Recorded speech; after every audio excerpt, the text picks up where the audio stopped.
নমস্কার বন্ধুরা, welcome to আরকে sports. আশা করি তোমরা সবাই সুস্থ ও অনেক ভালো আছো। আজকের এই ভিডিওতে সকালবেলা একদম তোমাদেরকে মন খুশি করার খবর শেয়ার করতে চলেছি। একটা খুশির খবর তো গতকাল রাতেই মোটামুটি ব্রেক হয়ে গেছে, তো এখন তোমাদেরকে জানাচ্ছি। তার পাশাপাশি আরও কিছু সাইনিং কমপ্লিট হতে পারে, সেগুলো নিয়েও তোমাদেরকে জানাবো। প্রথমত বলে দিই যে গতকাল রাতেই কিন্তু রে স্পোর্টস প্রথমত ব্রেক করে যে মোহনবাগান দল এফসি গোয়া দল থেকে সই করিয়ে নিয়েছে 2 বছরের চুক্তিতে ডেজান ড্রেজিক্সকে। এই ডেজান ড্রেজিক্স 2 বছরের চুক্তিতে তাকে সই করিয়ে নিয়েছে 2+1 ইয়ার ডিল, মানে 2 বছর চুক্তিতে থাকবে। ওই 2 বছরে যদি আরও ভালো পারফরমেন্স করতে পারে তাহলে তার সাথে আরও একটা মরশুমের কন্ট্রাক্ট এক্সটেনশন করা যেতে পারে ভবিষ্যতে। কিন্তু পুরো লিগাল যে চুক্তিটা সেটা 2 বছরের করা হয়েছে, +1 ইয়ার কন্ট্রাক্ট এক্সটেনশনের অফার থাকবে বা অফার দেওয়া হয়েছে। মোটামুটি 2+1 3 বছরের চুক্তি, কিন্তু সেখানে একদম লিগাল চুক্তি 2 বছরের। তো 2 বছরে সে প্রতি বছর পাবে 2.85 কোটি টাকা। 2.85 কোটি টাকা মানে 2 বছরে 5.7 কোটি টাকা তিনি পাচ্ছেন, এবং তার সাথে বোনাস রয়েছে। সব মিলিয়ে 2 বছরের জন্য পাবে 8.55 কোটি টাকা 2 বছরের জন্য এই বিদেশি মোহনবাগান দল থেকে পাবে। এবার কথা হচ্ছে যে এই ফুটবলারটিকে মোহনবাগান দল সই করিয়ে কি ঠিকঠাক সাইনিং করলো? তো দেখো, তার যা খেলা তাতে করে অবশ্যই ঠিকঠাক সাইনিং মোটামুটি ধরাই যায়, এবং সই করিয়েছে অনেক ভেবে চিনতে সই করিয়েছে। যখন এই প্লেয়ারটিকে সই করিয়েছে তখন তো মানে যারা এই প্লেয়ার নিয়ে ঘাটাঘাটি করে ম্যানেজমেন্টের মধ্যে, তারা অনেক ভেবেচিন্তেই হয়তো সই করিয়েছে। তাদের হয়তো একটা বড় প্ল্যান রয়েছে, নাহলে তো আর 2 বছরের চুক্তিতে সই করাতো না, এবং 2 বছর প্লাস 1 বছরের একটা এক্সটেনশন নিয়ে সই করাতো না। তো সেই ক্ষেত্রে তাদের একটা ভালো রকম প্ল্যান রয়েছে এই প্লেয়ারটিকে নিয়ে, যার ফলে সই করিয়েছে। এখন বর্তমানে 30 বছর বয়স, এখনও আরামসে 2 বছর সে ভালো পারফরমেন্সটাই দিতে পারবে আশা করা যায়, যদি চোটাঘাতে না ভোগে। এবং সই করিয়েছে অ্যাজ এ লেফট উইঙ্গার, তার মেন পজিশন। অনেকেই ভাবছে যে লেফট উইঙ্গার পজিশনের কেন বিদেশি প্লেয়ার সই করালো। লেফট উইঙ্গারের পাশাপাশি মেন পজিশনটা হলেও সে কিন্তু অ্যাটাকিং মিডফিল্ড পজিশনে খুব ভালো খেলতে পারে। রাইট উইঙ্গার মানে দুটো উইং এবং মিডফিল্ড, অ্যাটাকিং মিডফিল্ড পজিশনে খুব ভালো খেলতে পারে। তো এই প্লেয়ারটিকে সই করিয়েছে 2 বছরের চুক্তিতে। তো এবার তোমাদেরকে যে বিষয়টা তুলে ধরবো সেটা হচ্ছে যে প্লেয়ার তো সই করালো, এবার কোচ কি হলো। তা দেখো, পুরো একদম পাকা খবর রয়েছে এমবিএফটির তরফ থেকে যে মোহনবাগান দল তাদের কোচ চূড়ান্ত করে ফেলেছে। শুধু এখন সই স্বাক্ষরটাই বাকি রয়েছে খাতায় কলমে। সই স্বাক্ষর হয়ে গেলেই মোহনবাগান দলের কোচের নাম কিন্তু রিভিল হয়ে যাবে এবং অফিসিয়াল অ্যানাউন্সমেন্টও হয়ে যাবে। খুবই চেনা জানা একটা কোচ মোহনবাগান দল চূড়ান্ত করেছে বলেই খবর রয়েছে। চেনা জানা কোচ বলতে আইএসএলের এক্সপিরিয়েন্স কোচ।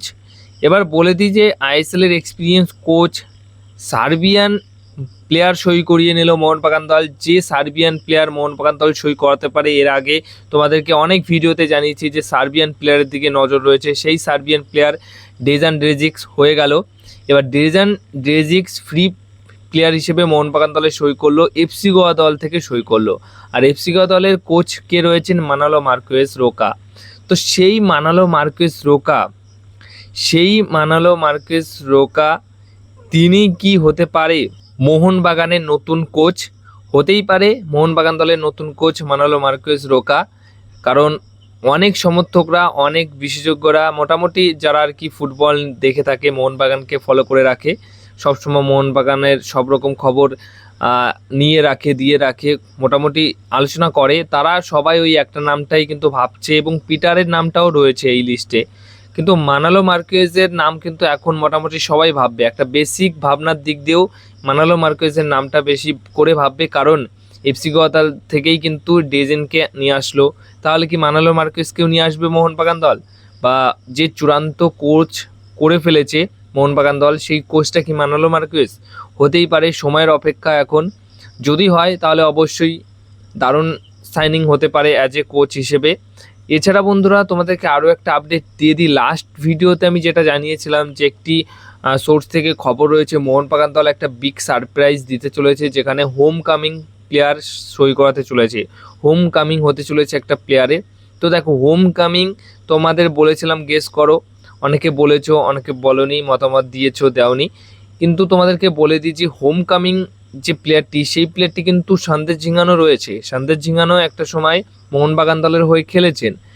তো যদি মানালো মার্কুয়েস চলে আসে তাহলে কিন্তু সন্দেশ ঝিঙানো আসতে পারে, আর সন্দেশ ঝিঙানি হতে পারে মোহনবাগান দলের সেই হোম কামিং প্লেয়ার সাইনিংটা, এবং সারপ্রাইজ সাইনিং হতে পারে, হোম কামিং সাইনিং।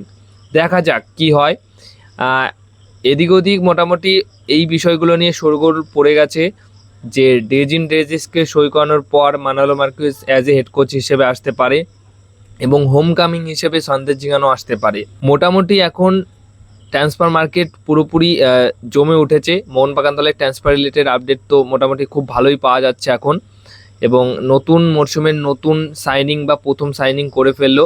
প্রথম সাইনিং সিএফএলের জন্য সায়ন ব্যানার্জি তো ছিল, আরও কিছু প্লেয়ার ছিল, কিন্তু মোহনবাগান দলের মেন টিমের প্রথম বিদেশি সাইনিং কিন্তু করে ফেললো মোহনবাগান দল। এরপরে কোচ সাইনিং হবে, তারপর কিন্তু আরও একটা বিদেশি প্লেয়ার সই করিয়ে রেখেছে বা চূড়ান্ত করে রেখেছে, শুধুমাত্র সময়ের অপেক্ষা নাম ঘোষণা হওয়ার বা নাম জানার।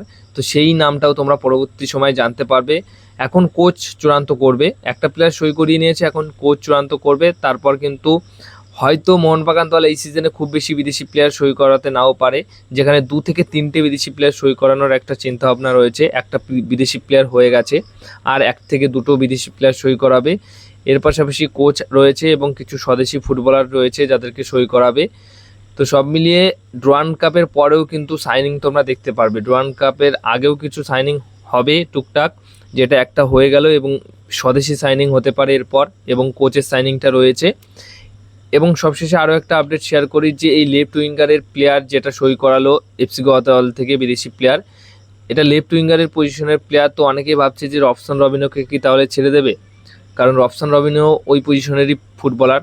তো দেখো, সার্বিয়ান প্লেয়ার ড্রেজিক্স, তিনি কিন্তু 3টে পজিশনে খেলতে পারে, মিডফিল্ডার পজিশনেও খেলতে পারে। তো সেই ক্ষেত্রে কোচ যেভাবে ইউজ করবে তাকে, সেটা কোচের একদম ব্যক্তিগত ধারণা রয়েছে সেই দিক দিয়ে। কিন্তু রবসন রবিনোকে ছাড়বে কি ছাড়বে না এটা কিন্তু এখনই বলা যাচ্ছে না, তাকে সময় দেওয়া হচ্ছে ডুরান্ড কাপে।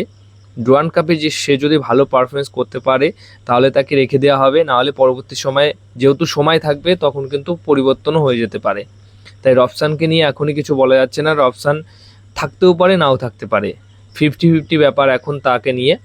পরবর্তী সময় কোনো রকম আপডেট পেলে অবশ্যই জানাবো।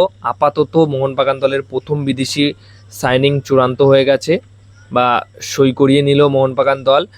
1 সপ্তাহের মধ্যে নতুন সাইনিং মানে ড্রেজিক্স, তিনি কিন্তু কলকাতায় আসবেন, মেডিকেল হবে, সই স্বাক্ষর খাতায় কলমে যেটা রয়েছে সেটাও করে ফেলবে। এরপর কোচ সাইনিং হবে, তারপর স্বদেশি এবং আরও 1 থেকে 2টো বিদেশি প্লেয়ার সাইনিং করলেই মোহনবাগান দল আপাতত নতুন মরশুমের জন্য দল গুছিয়ে নিতে পারবে, এবং বেশ কিছু চমকপ্রদ সাইনিংও কিন্তু দেখতে পারবে। 1-2টো বিদেশি সাইনিংয়ের পাশাপাশি স্বদেশি প্লেয়ার নিয়েও কিন্তু যা হবে, 1-2টো হলেও সেটা কিন্তু চমকপ্রদ সাইনিং হতে চলেছে।